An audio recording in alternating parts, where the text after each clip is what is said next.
नमस्कार मित्रों, धर्म विद्या यूट्यूब चैनल पर आपका स्वागत है। इस वीडियो पर आपको ऐसा जानकारी मिलेगा जो एक सच्ची घटना पर आधारित है और ये जान के अपनी जीवन में कुछ ना कुछ जरूर बदलाव ला सकते हो। किसी शहर के रेलवे स्टेशन पर एक भिखारी रहता था। वो वहां आने जाने वाली रेलगाड़ियों में बैठे यात्रियों से भीख मांगकर अपना पेट भरता था। एक दिन जब वह भीख मांग रहा था तो सूट बूट पहने एक लंबा सा व्यक्ति उसे दिखा। उसने सोचा कि यह व्यक्ति बहुत अमीर लगता है, इससे भीख मांगने पर यह मुझे जरूर अच्छे पैसे देगा।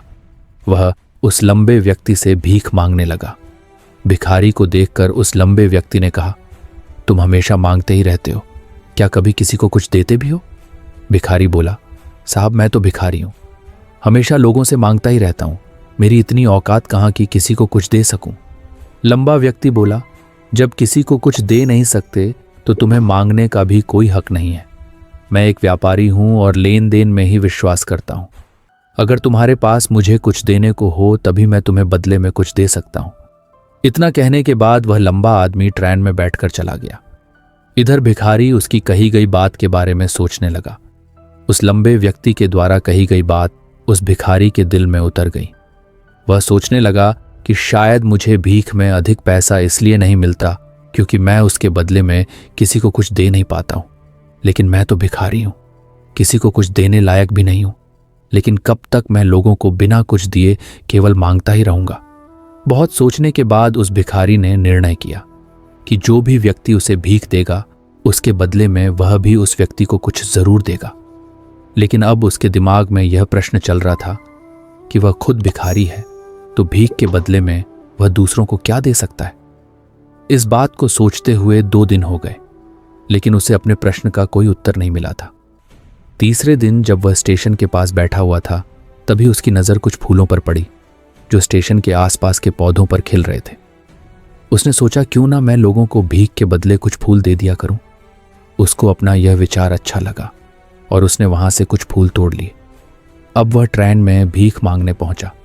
अब जब भी कोई उसे भीख देता तो उसके बदले में वह भीख देने वाले को कुछ फूल दे देता। उन फूलों को लोग खुश होकर अपने पास रख लेते थे। अब भिखारी रोज फूल तोड़ता और भीख के बदले में उन फूलों को लोगों में बांट देता था। कुछ ही दिनों में उसने महसूस किया कि अब उसे बहुत अधिक लोग भीख देने लगे हैं। वह स्टेशन के पास के सभी फूलों को तोड़ लाता था। जब तक उसके पास फूल रहते थे तब तक उसे बहुत से लोग भीख देते थे। लेकिन जब फूल बांटते बांटते खत्म हो जाते तो उसे भीख भी नहीं मिलती थी। अब रोज ऐसा ही चलता रहा। एक दिन जब वह भीख मांग रहा था तो उसने देखा कि वही लंबा व्यक्ति ट्रेन में बैठा है, जिसकी वजह से उसे भीख के बदले फूल देने की प्रेरणा मिली थी। वह तुरंत उस व्यक्ति के पास पहुंच गया और भीख मांगते हुए बोला, आज मेरे पास आपको देने के लिए कुछ फूल हैं, आप मुझे भीख दीजिए तो बदले में मैं आपको कुछ फूल दूंगा। उस लंबे व्यक्ति ने उसे भीख के रूप में कुछ पैसे दे दिए और भिखारी ने कुछ फूल उसे दे दिए। उस लंबे व्यक्ति को यह बात बहुत पसंद आई। वह बोला, वाह क्या बात है, आज तुम भी मेरी तरह एक व्यापारी बन गए हो।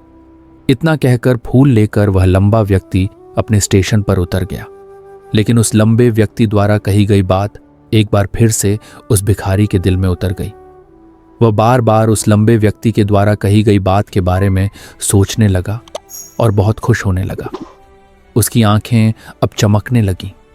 उसे लगने लगा कि अब उसके हाथ सफलता की वह चाबी लग गई है जिसके द्वारा वह अपने जीवन को बदल सकता है। वह तुरंत ट्रेन से नीचे उतरा और उत्साहित होकर बहुत तेज आवाज में ऊपर आसमान की तरफ देखकर बोला, मैं भिखारी नहीं हूं, मैं तो एक व्यापारी हूं, मैं भी अमीर बन सकता हूं। लोगों ने उसे देखा तो सोचा कि शायद यह भिखारी पागल हो गया है और अगले दिन से वह भिखारी उस स्टेशन पर फिर कभी नहीं दिखा। लेकिन 6 महीने बाद इसी स्टेशन पर 2 व्यक्ति सूट बूट पहने हुए यात्रा कर रहे थे। दोनों ने एक दूसरे को देखा तो उनमें से एक ने दूसरे से हाथ मिलाया और कहा, क्या आपने मुझे पहचाना? दूसरा व्यक्ति बोला, नहीं, क्योंकि मेरे हिसाब से हम लोग पहली बार मिल रहे हैं। पहला व्यक्ति बोला, नहीं, आप याद कीजिए, हम पहली बार नहीं बल्कि तीसरी बार मिल रहे हैं। दूसरा व्यक्ति बोला, मुझे याद नहीं, वैसे हम पहले 2 बार कब मिले थे। अब पहला व्यक्ति मुस्कुरा और बोला, हम पहले भी 2 बार इसी ट्रेन में मिले थे। मैं वही भिखारी हूं जिसको आपने पहली मुलाकात में बताया कि मुझे जीवन में क्या करना चाहिए, और दूसरी मुलाकात में बताया कि मैं वास्तव में कौन हूं। दूसरा व्यक्ति मुस्कुराया और अचंभित होते हुए बोला, ओह, याद आया, तुम वही भिखारी हो जिसे मैंने एक बार भीख देने से मना कर दिया था, और दूसरी बार मैंने तुमसे कुछ फूल खरीदे थे। लेकिन आज तुम ये सूट बूट में कहाँ जा रहे हो और आजकल क्या कर रहे हो? तब पहला व्यक्ति बोला, हाँ, मैं वही भिखारी हूं, लेकिन आज मैं फूलों का एक बहुत बड़ा व्यापारी हूं और इसी व्यापार के काम से ही दूसरे शहर जा रहा हूं। कुछ देर रुकने के बाद वह फिर बोला, आपने मुझे पहली मुलाकात में प्रकृति का वह नियम बताया था जिसके अनुसार हमें तभी कुछ मिलता है जब हम कुछ देते हैं। लेन देन का यह नियम वास्तव में काम करता है। मैंने ये बहुत अच्छी तरह महसूस किया है, लेकिन मैं खुद को हमेशा भिखारी ही समझता रहा। इससे ऊपर उठकर मैंने कभी सोचा ही नहीं, और जब आपसे मेरी दूसरी मुलाकात हुई तब आपने मुझे बताया कि मैं एक व्यापारी बन चुका हूं। अब मैं समझ चुका था कि मैं वास्तव में एक भिखारी नहीं बल्कि व्यापारी बन चुका हूं। मैंने समझ लिया था कि लोग मुझे इतनी भीख क्यों दे रहे हैं, क्योंकि वह मुझे भीख नहीं दे रहे थे बल्कि उन फूलों का मूल्य चुका रहे थे। सभी लोग मेरे फूल खरीद रहे थे क्योंकि इससे सस्ते फूल उन्हें कहाँ मिलते। मैं लोगों की नज़रों में एक छोटा व्यापारी था, लेकिन मैं अपनी नज़रों में एक भिखारी ही था। आपके बताने पर मुझे समझ आ गया कि मैं एक छोटा व्यापारी हूं। मैंने ट्रेन में फूल बांटने से जो पैसे इकट्ठे किए थे उनसे बहुत से फूल खरीदे और फूलों का व्यापारी बन गया। यहाँ के लोगों को फूल बहुत पसंद है और उनकी इसी पसंद ने मुझे आज फूलों का एक बहुत बड़ा व्यापारी बना दिया। दोनों व्यापारी अब खुश थे और स्टेशन आने पर साथ उतरे और अपने अपने व्यापार की बात करते हुए आगे बढ़ गए। दोस्तों, इस कहानी से हमें बहुत कुछ सीखने को मिलता है। कहानी में लंबा व्यापारी गिव एंड टेक के नियम को बहुत अच्छी तरह जानता था। दुनिया के सभी बड़े व्यापारी इसी जीवन के नियम का उपयोग करके सफल हुए हैं। इस फॉर्मूला को उसने भिखारी को भी बताया। भिखारी ने इस प्राकृतिक नियम को अपना लिया और इसका असर उसके जीवन में साफ दिखाई देने लगा।